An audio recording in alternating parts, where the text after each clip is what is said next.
মানুষ চেনার উপায়। একবার এক ব্রাহ্মণ একটি ছাগলছানা নিয়ে রাস্তা দিয়ে হেঁটে যাচ্ছিলেন। ছাগলছানাটি দেখে চারজন চোরের খুব লোভ হলো ওই ছোট্ট ছাগলটির মাংস খাওয়ার। তখন তারা একটা মতলব আঁটল, ব্রাহ্মণের কাছ থেকে ওই ছাগলছানাটি কি করে নেওয়া যায়। পরিকল্পনা মতো প্রথম চোর গিয়ে ব্রাহ্মণকে বলল, ও ঠাকুরমশাই, এই সকাল সকাল কুকুরছানা নিয়ে কোথায় যাচ্ছেন? এই কথা শুনে ব্রাহ্মণ খুব রেগে গিয়ে বললেন, তুমি কি অন্ধ নাকি ভাই? দেখতে পাচ্ছ না এটা একটা ছাগলছানা? এই বলে ব্রাহ্মণ এগিয়ে চললেন।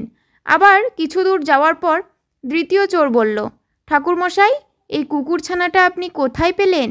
এবার ব্রাহ্মণ একটু স্বর নাবিয়ে বললেন, আরে এটা কুকুরছানা নয়, ছাগলছানা।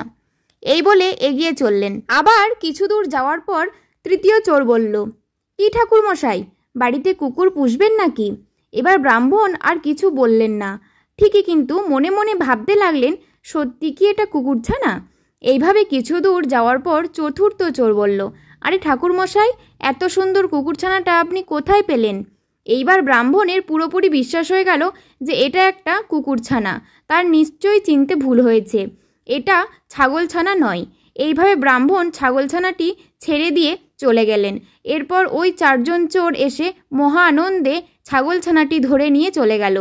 এই গল্প থেকে আমরা এই শিক্ষা পাই যে আমাদের জীবনেও এই রকম অনেক মানুষ আছে যারা যাদের স্বার্থ সিদ্ধির জন্য আমাদেরকে ভুল প্রমাণের চেষ্টা করে। তাই কোনো কিছু বিশ্বাস করার আগে নিজে যাচাই করুন যে তথ্য আপনাকে লোক দিচ্ছে তা কতটা সঠিক।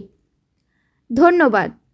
আমার এই ছোট্ট গল্পটি যদি আপনাদের ভালো লেগে থাকে তো একটা লাইক অবশ্যই দেবেন এবং বন্ধু ও প্রিয়জনদের কাছে শেয়ার করে চ্যানেলটিকে সাবস্ক্রাইব করে পাশে থাকবেন।